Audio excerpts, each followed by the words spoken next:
자, 여러분 안녕하세요. 자, 여러분 우리 거시경제학을 시작하도록 하겠습니다. 교재는 어떤 걸로 할 거냐면 정운찬, 김영식 교수님 책으로 수업을 할게요. 제가 교과서 특강을 중심으로 해가지고 연기 1 뭐 이렇게 전에 한번 특강했던 게 주상현 교수님 책을 많이 이렇게 보세요. 이게 좀 타픽별로 돼 있어가지고 좀 쉽습니다. 그래서 주상현 교수님 책 그거 보시는 것도 괜찮고, 그 다음 이제 좀 말이 좀 길어서 그렇지만 친절하게 서술형으로 잘 돼 있는 게 이종화 신간호 교수님, 고려대학교 교수님이시죠. 그 책도 괜찮습니다. 그래서 양이 좀 많아 보이긴 하지만 저도 이렇게 다시 뭐 책도 개정되고 해서 지난 연기 때는 요걸로 수업을 했는데 괜찮아요. 그래서 여러분들 상황에 따라서 뭐 이렇게 요거는 컴팩트하고 타픽별로 돼 있고 친절한 설명이 돼 있고요.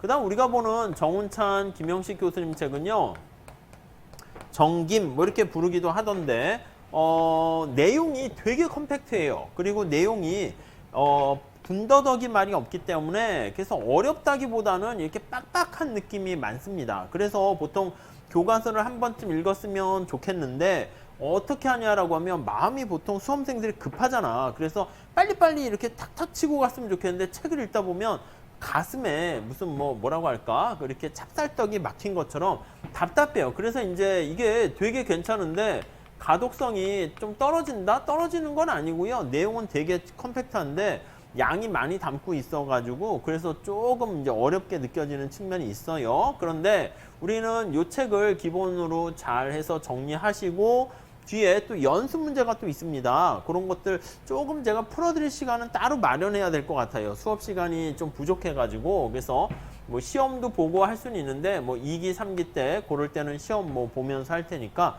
그걸 좀 잘 보세요. 가독성이 좀 낮으나 그래도 가장 거시경제학에서는 전통적인 최고의 책으로 이제 뭐 알려져 있으니까 전통적인 최고의 바이블이라고 볼 수 있어요. 그래서 여러분들이 어느 정도 실력이 당연히 갖추시게 되면 뭐 많은 강사분들의 요약 정리된 것도 중요하긴 하지만 이 책을 기본으로 보면서 뒤에 또 요약 정리가 되게 잘 돼 있어요. 그래서 그걸 쭉 보시면서 손에 교수님 저는 하나씩 들고 다녔으면 좋겠어요. 그래서 이 책에다가 차라리 단권화를 하시면 어떨까 하는 개인적인 생각을 해봅니다. 아셨죠? 자, 우리 챕터 1장서부터 이쪽에서 보시죠.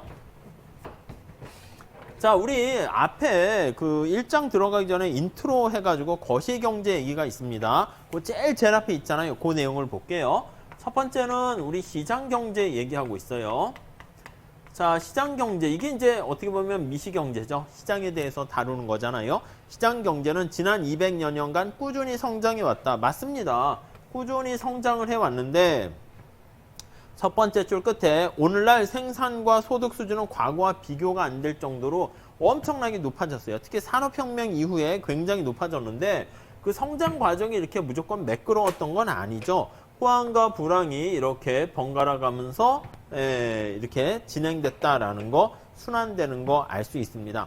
호황기에는 당연히 어떻게 돼요? 호황기에는 경제가 과열되어 있는 거예요. 호황기에는 경제가 과열돼서 주로 이제 관심사가 되는 게 인플레이션이 심각해진다라는 거 알 수가 있고요.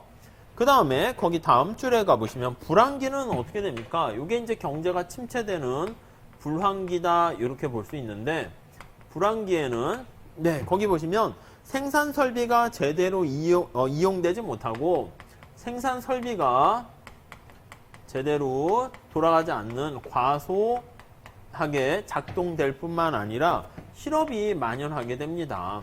사람뿐만 아니라 공장의 설비도 제대로 작동되지 않는 비효율적인 상황이 발생한다라고 보시면 되겠습니다.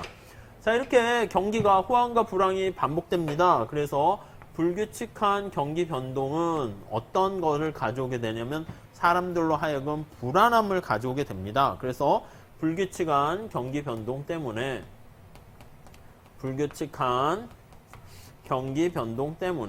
경기 변동으로 자, 거기 보시면 두 번째 단락 첫 번째 줄에 보시면 낙관론을 부정하는 계기가 되었다. 그래서 경제 성장에 대한 디즈멀한 그런 생각을 하게 됩니다. 낙관론을 약간 부정하게 되었고요. 그래서 자본주의 초기에는 거기 보시면은 비약적인 생산 성장 때문에 안정적인 경제 성장을 낙관하는 견해가 지배적이었는데, 아시겠지만은 이런 사태가 1929년 대공황을 맞이하면서 엄청난 경기 침체가 지속되면서 사람으로 하여금 불안하도록 만들게 됩니다. 자, 그래서 이러한 대공황의 상황을 겪게 되면서 거기 세 번째 줄 나와 있죠. 시장 경제가 이게 본질적으로 가격이 균형으로 자율적인 조정을 해주는 게 아니라, 거기 보시면 시장 경제는 본질적으로 불안정한 속성을 가지고 있구나, 이렇게 얘기를 하게 됩니다. 불안정한 속성을 가지고 있다. 네, 이렇게 생각을 하게 되고요.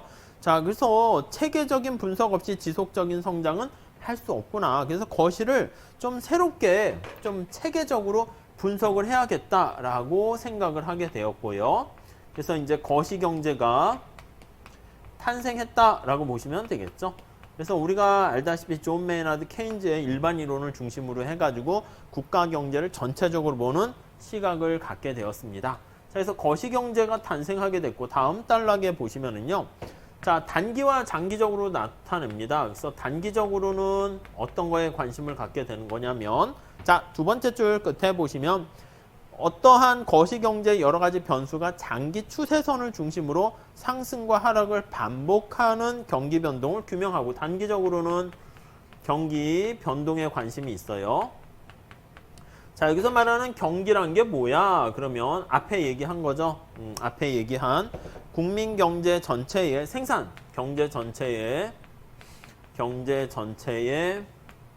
생산과, 네, 그리고 더 나아가서 고용과, 그리고 투자와, 그리고 소비와, 이런 것들이 업앤다운을 하게 되는 것입니다. 그거에 대해서 관심을 갖는 게 단기적인 경기 변동이고요. 자, 그 다음에 그게 아니라 장기적인 측면에서 경제 성장에 대해서 관심을 갖게 됩니다. 경제 성장. 그래서 여기 나와 있는 이러한 또 생산, 고용, 투자, 소비 같은 것들이 지속적으로 증가하는 거야. 그래서 이게 이제 관심사가 되는 변수예요. 성장이니까 지속적으로 증가하게 되는 거에 관심 포인트가 있다, 이렇게 보시면 되겠습니다. 자, 그래서 우리가 앞에 이제 1편서부터 거시경제학 들어가기서부터 이게 시험에 딱 나오긴 그렇겠지만, 그래도 국가 경제를 구성하는 경제 주체들이 이제 대한민국 경제가 이렇게 있어요. 그러면 경제 주체들 중에서 뭐가 있습니까? 라고 하면 가계가 있을 수 있고요. 기업이 경제 주체로 활동하게 됩니다. 그 다음에 정부 부분이 있게 되고, 그 다음에 해외 부분이 이제 여기 이제 존재하게 됩니다. 그래서 해외 부문이 이렇게 존재하게 돼요. 그래서 해외 부문 간에 얘네들이 생산된 게 이제 또 소득, 이렇게 되는 거죠. 소득으로, 요소 소득으로 되고, 그 다음에 이게 지출, 이렇게 됩니다. 지출이 되면은 다시 또 다른 생산의 원천이 되는 거죠. 그래서 이렇게 순환되는 거에 대해서 우리가 관심을 갖게 된다라고 보시면 될 것 같습니다. 오케이, 됐죠? 자, 그래서 우리가 여기에는 순환되는 과정에서 밑에서 세 번째 줄 볼까요? 실물 순환이 원활하게 이루어지는데 필수적인 경제 부분 간의 자금 순환. 그러니까 이게 실물이 순환되기도 하고요. 그 이면에 흐르는 게 자금이 또 순환되기도 합니다. 그래서 이러한 실물 순환과 자금 순환이 어떻게 이렇게 돌아가는가, 그 측면에서 단기적인 경기 변동과 장기적인 경제 성장에 대해서 관심을 갖게 됩니다. 아셨죠? 그리고 요즘은 뭐 그렇게 하진 않지만 이 책에서도 좀 언급을 하는데, 이 국가 경제 전체적인 시각을 살펴볼 때 바라보는 비유 포인트가 있습니다. 자, 우리 마지막 줄에 보시면 고전학파와 그 다음에 케인즈학파의 시각이 있죠. 고전학파는 시장의 가격을 신뢰하면서 작은 정부를 좀 옹호한다, 이렇게 생각하시면 될 것 같고요. 그리고 케인즈학파는 우리 나중에 잠깐 좀 보긴 할 텐데요. 시장을 불신해요. 그래서 가격을 신뢰하지 않는다는 겁니다. 그래서 정부가 적극적으로 개입을 해야 된다라는 큰 정부를 초점 맞춰서 보게 된다. 이렇게 보시면 되겠습니다. 자, 그래서 챕터 1장에 국가경제란 무엇인가 해서 한번 보도록 하겠습니다. 자, 우선 8페이지 가보시면요. 자, 먼저 거시경제학이란 이렇게 나와 있는데 그거에 대한 얘기를 조금 한번 살펴보도록 할게요. 자, 우선 그 위에 뭐가 배우는가 우리는 다음과 같은 공부할 내용들에 대한 얘기가 나와 있지만 그냥 한번 보시고 바로 밑에 보시면 되겠습니다. 거시경제는 아시겠지만 경제학은 아시겠지만 미시와 거시로 나뉩니다. 그래서 거의 첫 번째 줄에 보시면 경제학의 접근 방법은 자, 원론적인 얘기지만 그래도 한번 체크해 두세요. 자, 마이크로 이코노믹스가 있고 매크로 이코노믹스가 있습니다. 자, 미시경제학은요. 거의 두 번째 줄에 보시면 개인이나 기업과 같은 개별 경제 주체들이 개별이라는 말을 잘 보셔야 돼요. 인디비주얼 이거죠. 개별 경제 주체들이 네, 거기 보시면 주어진 여건에서 이게 제약 조건이죠. 주어진 여건 하에서 네. 이익을 극대화하기 위해서 자신의 이익을 극대화하는 거예요. 최적화라는 표현을 쓰면 되겠네요. 어떻게 최적화 행동을 하게 되는가 그거에 대해서 다루는 게 미시경제학입니다. 자, 거시경제학은요. 이걸 전체적으로 클 것자로 보는 거예요. 개별 경제 주체들의 이 행동이 상호 의존적인 어떤 집계된 그 결과 변수를 봅니다. 그래서 거시경제학은 말 그대로 매크로니까 크다라고 되어 있고요. 자, 경제 주체들의 선택이 가계, 기업, 경제 전체라는 말이에요. 전체적으로, 국가 경제 전체적으로 집계되었다는 말이 있죠. 애그리게이트 됐다는 표현입니다. 다 합해졌다는 거예요. 그래서 집계된 거시경제 변수에 대해서 다루게 됩니다. 그래서 국가 경제가 어떻게 운행하는가, 운행에 대한 원리에 대해서 다루는 게 바로 거시경제학이다. 이렇게 보시면 되겠어요. 아셨죠? 거시는 요게 되는 겁니다. 자, 그래서 거기 보시면 분석 대상의 규모만으로 하는 게 아닙니다. 그래서 거기 예를 들어 보시면 주의해야 될 게 미국의 월마트 같은 경우에는 국민소득이 작은 나라보다 훨씬 더 큰 매출을 누리고 있어요. 근데 월마트를 분석한다라고 하면 월마트의 분석은 미시적인 접근 방법이에요. 개별 기업의 최적화 행동이니까 그렇게 되고요. 자, 그리고 반면에 작은 나라이긴 하지만 트리니다드 토바고라는 나라가 있습니다. 토바고라는 나라가 있는데 이 나라는요. 국가 경제 전체적인 총생산, 실업, 인플레이션 이게 관심이 되는 거니까 거시적인 측면에서 관심을 갖게 된다라고 보시면 돼요. 자, 여기서 얘기하는 건 뭐냐면 미시가 작고 거시가 크다 해서 어떤 규모 가지고 미거시를 판단하는 것은 아니다. 이렇게 정리를 하시면 되겠습니다. 자, 거시경제학에 대한 얘기를 조금 더 해볼게요. 거시경제학에 대한 얘기를. 자, 다음 페이지 한번 가보도록 하겠습니다. 9페이지 가보시면 첫 번째 줄에 거시경제학은 국가 단위의 경제를 대상으로, 여기요. 국가 단위의 경제를 대상으로, 다시 쓸게요. 국가 단위의 경제를 대상으로. 자, 앞에 제가 뭐라 그랬냐면 국가 경제 전체에 집계된 이 표현을 썼잖아요. 총이라는 말이 들어갑니다. 그냥 단순한 그냥 생산이 아니라 토탈이라고 하는 아니면 애그리게이트 됐다라는 표현을 쓸 거예요. 집계되었다는 말을 사용하게 될 겁니다. 그래서 거기 첫 번째 줄에 보시면 총생산 그리고 총소비 네 그리고 더 나가서 총투자 다 총이 달라붙고 있어요. 그 다음에 총고용 그리고 이제 국가 간의 어떤 변수를 나타내는 경상수지라든가 경상수지 그리고 이제 또 물가는 개별 가격을 다 서메이션 합해서 가중평균해서 나타낸 거죠. 그리고 환율 자 이런 거와 같은 어떤 집계 변수라는 말을 썼습니다. economic aggregate라는 말을 쓰고 있습니다. 이걸 이제 표현을 어떻게 하냐면 이거를 집계 변수다 이렇게 얘기합니다. 자, 이러한 다양한 집계 변수들이 어떻게 변화하는가 그런 것들에 대해서 봐요. 집계 변수는요, 미시와는 달리 이게 눈에 딱 잡히는 게 아니야. 집계한 거잖아요. 그래서 이게 변수가 추상적이다라고 생각하시면 되겠어요. 자, 그래서 쌀이나 컴퓨터, 야구 경기 같은 구체적인 재화나 서비스의 가격, 이거는 우리가 대충 밀접하게 접할 수 있는데 총소비, 물가, 뭐 인플레이션 이거 직접 와닿는 게 아니죠. 그렇기 때문에 다음 단락에 볼까요? 전통적으로 거시경제학이라는 것은 추상화된 집계 변수들을 연구 대상으로 하는 거다라고 보시면 될 것 같습니다. 자, 그래서 우선 거기 보시면 첫 번째 제일 관심 있는 게 총생산 관련한 총생산의 증가, 이게 이제 총소득으로 가는 거죠. 그래서 총생산과 관련된 경제 성장, 그리고 물가 안정, 인플레이션과 같은 이런 것들에 대해서 우리가 살펴보게 됩니다. 자, 여기서 이제 대표적인 예를 보시면 존 메이나드 케인즈의 일반 이론 책에 보시면 케인즈의 제너럴 티어리라고 하는 일반 이론, 고용, 이자, 화폐에 관한 일반 이론 1936년도에 나온 그 책을 보시면 거기 보시면 소비 성향은 상당히 안정적이다. 그렇죠. 일반 이론에서는 한계 소비 성향이라는 말, 평균 소비 성향이라는 말 이런 것들을 배울 거예요. 자, 이거는 전체 국민소득에서 소비가 차지하는 비중을 나타내는 겁니다.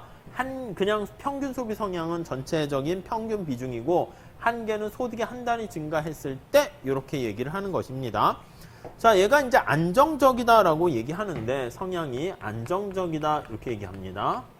자, 거기 한번 볼게요. 두 번째 달러 거기 보시면 한 6번째 줄 한번 보시죠.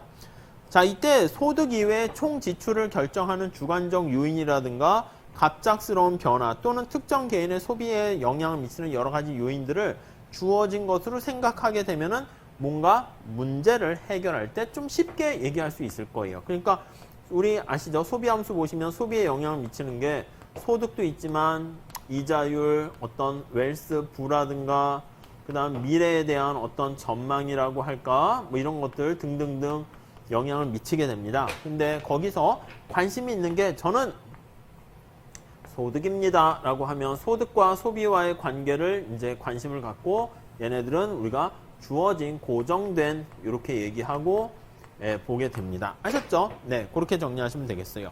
자, 그래서 거기 보시면 국가 경제를 구성하는 여러 개별 시장과 산업 부분의 상황이 완전히 똑같지는 않지만 대체로 또 같은 방향으로 움직여요. 얘네들의 방향이 같은 방향으로 뭐 동행적이다, 공행적이다 이렇게 얘기합니다. 그래서 완전히는 아닙니다. 같은 방향으로 이렇게 움직여요.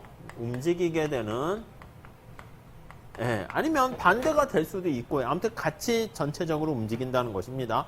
자, 그렇기 때문에 집계 변수만을 이용해도 전체적인 맥락으로 봤을 때는 분석의 오류가 좀 작아진다 이렇게 보시면 되겠습니다. 자, 아무튼 그래서 국가 경제 전체적으로 봤을 때 지금 얘기하는 것은 추상적으로 이렇게 잘 와닿는 것은 아니지만 근데 얘네들은 이렇게 같은 방향으로 이렇게 쭉 움직이기 때문에 약간 그래도 비교적 오류는 분석을 할 때 오류가 작아 이렇게 정리를 하시면 될 것 같습니다. 자, 그리고 또 다른 거시경제 측면이 있어요. 이게 이제 거시경제는 국가경제 전체적으로 이렇게 봐야 된다는 게 첫 번째고요. 두 번째 한번 볼게요.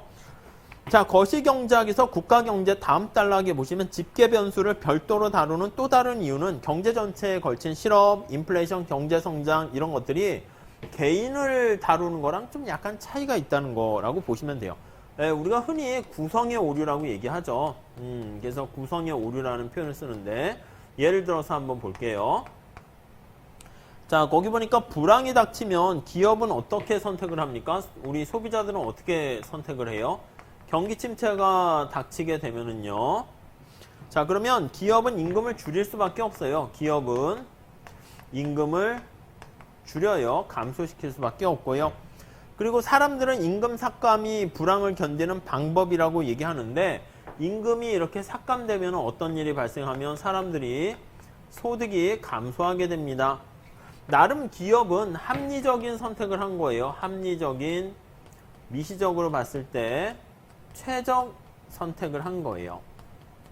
자, 그래서 임금을 이렇게 깎아줬는데, 자, 소득이 하락하게 되기 때문에, 소득이 하락하게 되면은 이게 다시 어떻게 돼요? 내가 소득이 하락하니까 구매력이 감소한다니까 구입할 수 있는 능력이 당연히 줄어들게 되고요. 구매력이 감소하게 되고요. 자, 이거는 다시 또 어떻게 됩니까? 돈이 없으니까 불황을 심화시켜요. 그러니까 불황이 심해지면 다시 기업들이 도산되거나 임금을 인하하게 되면 다시 소득이 들고, 그러면 구매력이 감소하니까 이 재고가 자꾸 쌓이는 거죠. 재고가 증가해서 악순환이 더 심해지는 겁니다. 자, 그래서 거기 보시면은 이 구성의 오류는 각각의 개개인들 입장으로 봤을 때는, 구성원 입장으로 봤을 때는 최선의 선택임에도 불구하고 경제 전체적으로 봤을 때는 최선의 선택이 아니다, 이렇게 보시면 되겠습니다. 자, 또 하나의 얘기를 한번 보시면, 자, 거기 보니까 다른 예로 거시경제에서 화폐 역할이 좀 미시와 다릅니다. 화폐 역할이. 자, 미시에서는 화폐 역할이 어떻게 됐습니까? 라고 하면, 미시에서는, 자, 거기 보시면, 일반적으로 화폐는 단순한 가격 표시 단위, 회계 단위입니다. 그래서, 어카운팅 하는 회계 단위야. 그래서, 가격을 그냥 표시하는 하나의 그 단위다, 이렇게 보시면 되겠습니다. 네. 자, 그런데 미시에서는 그러니까 명목과 실질이 구별이 있지만 그건 별 의미가 없어. 내가 선택할 때 상대 가격에 거기에 초점을 맞춰서 보게 되죠. 근데 거시에서는요, 화폐의 역할이 중요해요. 자, 여기서 밑에서 세 번째 줄에 보시면 교환을 매개할 뿐만 아니라 교환의 수단이 됩니다. 교환의 매개 수단이 될 뿐만 아니라, 네, 그 다음에 밑에서 두 번째 줄 보시면 화폐 가치를 사람들이 예상을 하는 거야. 화폐 가치에 대해서 사람들이 어떻게 화폐 가치가 올라갈까 떨어질까 이렇게 되는 거예요. 거기에 대해서 예상을 하면서 사람들이 거기에다가 현재와 미래의 물가 수준, 총소비, 총생산, 총고용 등이 영향을 미칩니다. 예상을 하는데 이게 총생산과 그리고 뭐 총고용과 이런 것들에 대해 영향을 미치게 돼요. 현재와 미래를 연결시키는 거죠. 예상이니까. 그렇기 때문에 우리가 거기 나와 있는 것처럼 물가가 또 어떻게 되지? 내가 지금 생산해야 되나? 지금 노동을 해야 되나? 그런 영향을 미치게 된다. 이렇게 보시면 되겠습니다.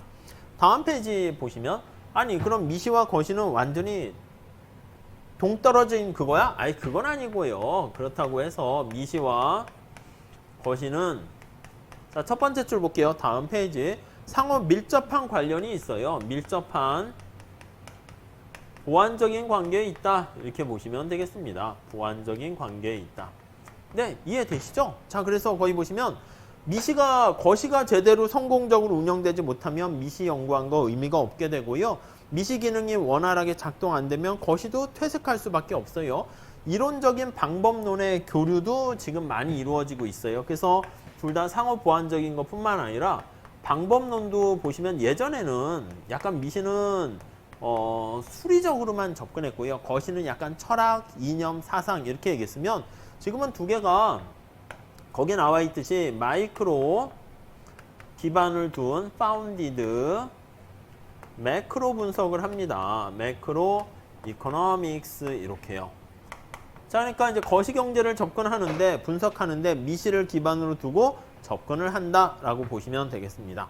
자, 그래서 이제 요약하면 나와 있습니다. 거시경제학은 국가경제 전체의 관점에서 봤을 때 총체적으로 경제 문제를 분석하게 된다. 자, 정리합시다. 따라서 거시는 국가경제를 네, 거기 보시면 총체적으로 분석합니다. 총체적으로 분석을 하는 특성을 보이고 있다라고 보시면 될 것 같고요.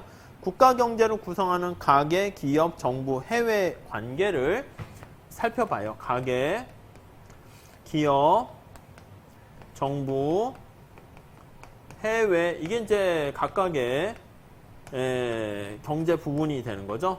얘네들이 어떻게 상호 연관 관계를 가지고 있는가, 이걸 살펴봅니다. 이러한 각각의 경제 부분 간의 상호 연관 관계에 대해서 우리가 살펴보고 분석을 하게 됩니다. 오케이, 됐죠? 자, 그래서 거기 보시면은 경제활동이 흘러가는 거잖아, 서로. 그래서 거기 언제나 순환이라는 말을 잘 보세요. 순환적인 흐름에 대해서 살펴보게 된다라고 보시면 될 것 같습니다. 자, 그래서 이제 국가 거시경제에 대한 본격적인 얘기를 들어가기 전에 이 국가 경제를 분석하는 데 필요한 실물 및 자금 순환을 설명하고 그에 따른 통계에 대해서 살펴본다. 이렇게 나와 있습니다. 자, 그래서 우리가 지금 첫 시간에는요, 인트로식으로 해서 이쪽으로 오시면 요거에 대해서 한번 볼게요. 그래서 거시가 뭘 배우는 것이다. 거시경제. 이 원론에서 여러분 다 하셨을 것인데 그거에 대한 내용을 살짝 음미하시고 그 다음에 10페이지 보시면은 국가경제, 생산, 소득, 지출, 순환 나와 있는데 이거를요, 제가 뭐 보통 수업할 때 여러분 읽어보세요 했더니 안 읽어보세요. 첫 번째. 그 두 번째는 마음이 조급해가지고 쓱쓱쓱 읽어봐요. 그럼 머릿속에 하나도 남지 않는 것 같아. 그래서 사실 뭐 제가 뭐 설명할 수 있는 게 뭐 새로운 얘기를 여러분들한테 해드릴 거는 아니고요. 제 수업의 목적은 명확해요. 우리 정운찬, 김영식 교수님 책같이 좋은 책을 하나 선정해 가지고요.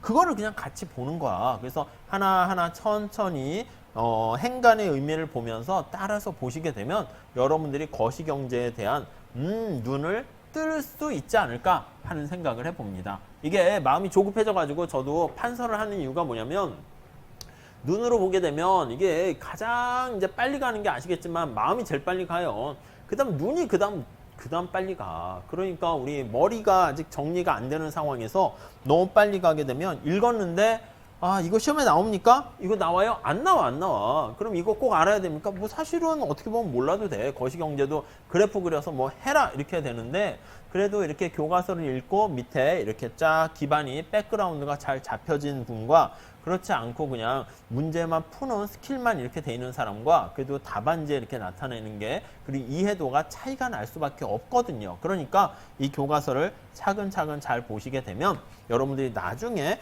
틈새를 메꾸는데 큰 도움이 될 것 같습니다. 아셨죠? 그래서 챕터 1장은 간단한 건데 제가 차근차근 책을 보면서 같이 정리를 해보도록 하겠습니다. 자, 우리 다음 시간에 2절서부터 같이 공부하도록 하겠습니다. 감사합니다.